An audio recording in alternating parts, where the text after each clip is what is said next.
शांति सुरेश्वर जी महाराजा कहते हैं कि धर्म करण विषय, धर्म करने के लिए ऐसे समर्थ शरीर का होना जरूरी है। हमें भी ये पांचों इंद्रियां मिली है। जो जीव मिली हुई इन इंद्रियों का सदुपयोग करता है उसका निर्मल ऐसा ज्ञानावर्ण कर्म का क्षयक्षम होता है। और अगर साथ में विवेक है तो मोहनीय कर्म का भी विशेष रूप से क्षयक्षम होता है और ऐसा शरीर उसे मिलता है, मन भी वैसा उसे प्राप्त होता है। ऐसी साधना के अंदर वो अपने आप को लगा लेता है कि क्षपक श्रेणी जैसे उत्तम प्रकार के श्रेष्ठतम ध्यान के अंदर वो आरूढ़ हो करके कर्मों का क्षय करके केवल ज्ञान, केवल दर्शन पा लेता है। ग्रंथकार कहते हैं जो प्रथम संज्ञयन है वो ऐसा बलशाली शरीर होता है, ऐसा शरीर पाने वाला ही श्रेष्ठतम कक्षा की साधना कर पाता है। केवल ज्ञान उसे ही होता है जो प्रथम संज्ञयन को प्राप्त करता है। कमजोर शरीर वाला उत्तम प्रकार की साधना कर नहीं सकता। शरीर थकता है, शरीर हारता है और कभी ऐसे उपसर्ग बरस जाए उसे सहन नहीं कर पाता और उसके प्राण भी चले जाते हैं। लेकिन सक्षम शरीर हो तो सहन शक्ति भी वैसी उसे प्राप्त होती है। यहाँ पर ग्रंथकार कहते हैं कि हम सभी को भी ये पांच इंद्रियां मिली है। एक एक इंद्रियों का दुरुपयोग करना स्वयं को अपने आप में मौत में धकेलने जैसा होता है। दृष्टांत आते हैं, चमड़ी, हाथी उस चमड़ी के राग में स्वयं बंधनग्रस्त होता है। हाथी को पाने के लिए दौड़ता है और जाल के अंदर जो है वो ट्रैप के अंदर आ जाता है, कुएं में गिरता है, पकड़ा जाता है। वो मछली रसना की गुलाम होकर के रहती है और उसे पकड़ने के लिए कांटे के अंदर आटा वगैरह लगाया जाता है और उसे खाने के लिए वो आती है और उसके जीभ और उसके तालुए छेदे जाते हैं, वो पकड़ी जाती है। नाक, भ्रमर, उस भंवरा जो है घूमता है फूलों पर, मंडराता है सुगंध को लेकर के और उसके अंदर ऐसा आसक्त होकर के रहता है, सूर्यास्त हो जाता है और कमल की पांखुड़ियां बंद हो जाती है और उसी के अंदर जो है वो अपना प्राण दे देता है। आंख, वो पतंगिया आग को देखता है, आकर्षित होता है और स्वयं चला करके उसके अंदर गिरता है और जल करके खाक होता है। और वो हिरण, उसे पकड़ने के लिए वो शिकारी लोग संगीत बजाते हैं, श्रवणेंद्रिय की ऐसी गुलामी उसकी होती है, सुनने के लिए आता है और स्वयं जो है बंधन में आ जाता है। एक एक इंद्रियों की गुलामी का ऐसा नतीजा है। तो जिसके जीवन में अगर पांचों इंद्रियों की गुलामी हो तो क्या होगा उसका, जरा सोचो। शरीर है, कर्म है, कब कौन से कर्म का आक्रमण होगा नहीं जानते। इसलिए शास्त्रकार भगवंत हमको चेता रहे, जगा रहे हैं कि शरीर शिथिल हो जाए। होगा या नहीं होगा? शरीर हमारा शिथिल होगा या नहीं होगा? शरीर शिथिल हो जाए, इंद्रियां क्षीण हो जाए, चमड़ी, जीभ, नाक, आंख और कान ये क्षीण होंगे या नहीं होंगे? ये कमजोर होगा या नहीं होगा? हाँ? फिर जैसे जैसे उम्र बढ़ेगी ना, तो सुनी जो को नहीं हो, अब दिखे नहीं है, सुनी जे नहीं है, बोली जे नहीं है, खावी जे नहीं है और शरीर जो है खाया हुआ पचाता भी नहीं है। सारी तकलीफें, झंझटें शुरू हो जाएगी। इंद्रियां क्षीण हो जाए और शरीर के अंदर रोगों की फौज आकर के आक्रमण कर ले, अर्थात शरीर रोगों से घिर जाए। कभी भी हो सकता है ना, ये बोल करके आएगा कि भाई मैं आवरी हूं, कभी भी शरीर के अंदर रोग आ सकता है। वो सनत कुमार चक्रवर्ती, कैसा सुंदर उन्होंने शरीर पाया था, रूप पाया था। देवलोक के अंदर उनके रूप की प्रशंसा हुई, दो देवों से बर्दाश्त नहीं हुआ, देखने के लिए आए और उस वक्त सनत कुमार चक्रवर्ती स्नान कर रहे थे। उनका रूप देखा उन देवताओं ने, ब्राह्मण का वेश करके आए थे। आफरीन पुकार उठे, क्या रूप है! जो इनके प्रशंसा देवलोक के अंदर हुई थी उससे भी ये रूप तो कई गुना अधिक है। और जब अपनी स्वयं के रूप की प्रशंसा सुनी, चक्रवर्ती ने कहा कि अभी क्या देख रहे हो, ये तो खुला बदन है, अभी तो बिल्कुल इसको सजाया हुआ नहीं है। सज धज करके जब राज दरबार में सिंहासन पर आकर के बैठूं तब मेरा रूप देखना, वो अभिमान भीतर आया।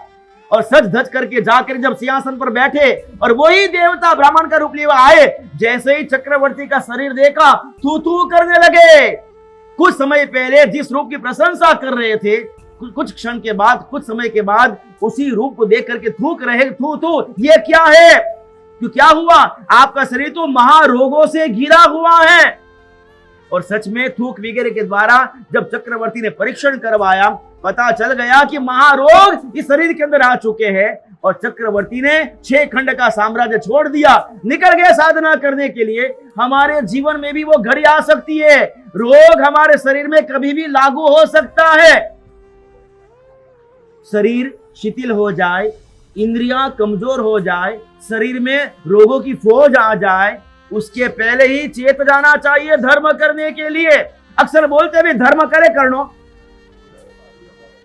बचपन में या 55 के बाद, हाँ बुढ़ापा में बोलते 55, रिटायरमेंट के बाद।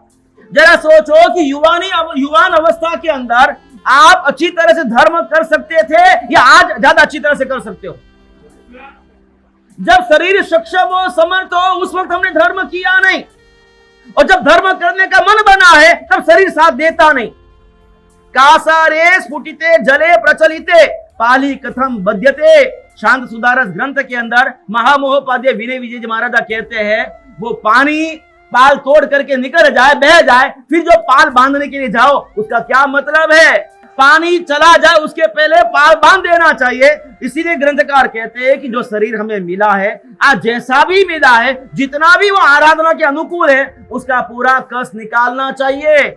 नहीं कि इंद्रियों की गुलामी में हमारी शक्ति जाए, खाने पीने में हमारी शक्ति जाए, दूसरों की निंदा सुनने में हमारी शक्ति जाए, दूसरों का अवरनाद करने में हमारी शक्ति जाए। उसका नतीजा क्या आएगा? सेठ आत्माराम भी की फैक्ट्री थी और उस फैक्ट्री के अंदर एक दिन जो भयंकर झगड़ा हो गया। ऐसे वो जो है टंटा फिसाद ऐसा हुआ, ऐसा वो झगड़ा हुआ, ऐसा कोलाहल हुआ। सेठ आत्माराम भाई आराम से चैन की नींद सो रहे थे, वो जग गए। सोचा कि भाई मेरी फैक्ट्री के अंदर ये टंटा फिसाद लड़ाई किस बात का है? और उन्होंने वहां पर आकर के देखा, पूछा भाई क्यों लड़ रहे हो आपस के अंदर? देखा कि आंख लड़ रही है, कान लड़ रहा है, जीभ लड़ रही है, हाथ लड़ रहे हैं, पैर लड़ रहे हैं। भाई तुम आपस में क्यों लड़ रहे हो? कि भाई हमारे बीच के अंदर ये झगड़ा है इस कंपनी का डायरेक्टर बनने के लिए। डायरेक्टर तुम? अरे तुम तो नौकर हो, मालिक तो मैं हूं। और तुम जो डायरेक्टर बनने के लिए झगड़ा कर रहे हो, तुम डायरेक्टर कैसे बन सकते हो? अरे साहब क्या बात कर रहे हो, हमारे बिना ये फैक्ट्री कैसे चल सकती है? हम है तो फैक्ट्री चलती है। अगर हमने जो है देखना बंद कर दिया तो क्या होगा? वो कहता है कि मैंने बोलना बंद कर दिया तो क्या होगा? वो कहता है मैंने सुनना बंद कर दिया तो क्या होगा? पैर कहता कि अगर मैंने चलना बंद कर दिया तो क्या होगा? जरा सोचो, फैक्ट्री तो जो है हमारी वजह से चल रहा है, मालिक तो मैं बनूंगा। अब आपस के अंदर ये लड़ाई झगड़ा सुन करके सेठ आत्माराम भाई की नींद उड़ गई, चिंता में पड़ गया। क्या फैक्ट्री जो है जाए फ्री, करना क्या? किसकी सलाह लेना भाई? सीध जाओ सलाह लेने वास्ते। कोई हमारे देश साधु के पास वो आत्माराम भाई आए और कहा कि भगवान बहुत मुसीबत में हूं, सलाह चाहिए आपकी। बोलो क्या बात है? कहा कि फैक्ट्री तो मेरी है, शरीर मेरा है, इसका मालिक मैं हूं, हाँ मैनेजिंग डायरेक्टर मैं हूं, लेकिन मैं तो प्रमाद के अंदर आराम से सो गया था अपने नौकरों के भरोसे। अब ये नौकर जो है फैक्ट्री के मालिक बनने के लिए लड़ रहे हैं। अब आप ही मुझे रास्ता बताओ। कि रास्ता तो बताऊंगा, लेकिन जैसा बोलो वैसा करना हो तो। कि आप जैसा बोलोगे, हाँ तकलीफ में आई जाओ, वकील के जानो पड़े और सारी बात रजू करो। और वकील क्या भाई मैं जो बोलू युक्त करण तैयार हो तो केस लूं। हाँ वकील शरणम, बीमार पड़ गया, रोग दूर नहीं दे रही है, डॉक्टर करे गया, डॉक्टर के मैं बोलू यू करना पड़ेगा, तैयार हो? कहीं बोलो डॉक्टर शरणम, लेकिन साहू शरणम वो जल्दी नहीं आवे, बहुत मुश्किल है। लेकिन आत्माराम ने कहा कि भगवंत आप जैसा बोलेगे मंजूर है, तहती है, आपकी सलाह के मुताबिक ही करूंगा। तो ठीक है भाई, मैं एक है ना ड्राफ्ट बना करके देता हूं और इन 5 इंद्रियों को नोटिस दे दो। और सेठ आत्माराम भाई को गुरु भगवंत ने एक ड्राफ्ट बना करके दे दिया और वो नोटिस 5 इंद्रियों को आत्माराम भाई ने पहुंचा दिया। जैसे ही नोटिस हाथ में मिली, अर्जेंट उन सभी की मीटिंग हुई। चमड़ी, जीभ, नाक, आंख, कान, हाथ, पैर, पूरा जो सारे शरीर के अंग उपांग इंद्रिया साथ में मिल गई। मीटिंग में बैठे, अब क्या करना भाई, नोटिस आई हम सब पर इंडिविजुअल। सेठ आत्माराम भाई ने नोटिस दी है, देखो भाई जब तक मैं जागरूक था तब तक तो मैंने पुण्य की कमाई कर ली है, मैंने पुण्य का संचय कर लिया है, मेरे पास बैंक बैलेंस है। अगर तुम लोग आपस के अंदर अगर सुलह नहीं कर लेते, जो जिम्मेदारी सौंपी थी उस काम के अंदर आप डेडिकेट नहीं हो जाते हैं और मालिक बनने के लिए लड़ाई झगड़ा करोगे, तो सुन लो, मैं तो मेरी फैक्ट्री छोड़ करके दूसरी फैक्ट्री में चला जाऊंगा, मैं ट्रांसफर ले लूंगा, फिर तुम यहां पर भले लड़ते रहना। वो इकट्ठे हो गए, सेठ आत्माराम भाई अगर ट्रांसफर हो गए, हमारी सारी अक्कड़ उस लकड़ में चली जाएगी। उस दिन से बेचारे पांचों इंद्रिया जो है शांत होकर के एक दूसरे को साथ दे करके जी रहे, लड़ाई तमाशा नहीं कर रहे। लेकिन अगर आत्माराम भाई सो जाएंगे ना, तो नतीजा ये आएगा, इंद्रिया हमारी मालिक बनेगी, हमको जीभ बोलेगी हमारे खावनो सही है, टेस्टी सही है, रसदार सही है, स्वादिष्ट सही है। आंखें बोलेगी मुझे ये देखना, वो देखना, ये पिक्चर देखनी है, वो पिक्चर देखना है। हर जगह पर जो है इंद्रियों की गुलामी से हम जीवन बर्बाद कर रहे हैं। मिला हुआ शरीर भी ऐसा जो अशुभ कर्म का उपादन करने में हम उसका उपयोग कर रहे हैं कि आने वाले जन्म जन्मांतर में, आज वर्तमान में जितना शाताकारी शरीर हमें मिला है, शायद पर भव के अंदर इतना शाताकारी शरीर भी हम पा नहीं सकेंगे, क्योंकि इसका सदुपयोग नहीं करे, इसका दुरुपयोग कर रहे हैं। इसलिए कहा कि धर्म करने के लिए समर्थ शरीर का होना जरूरी है।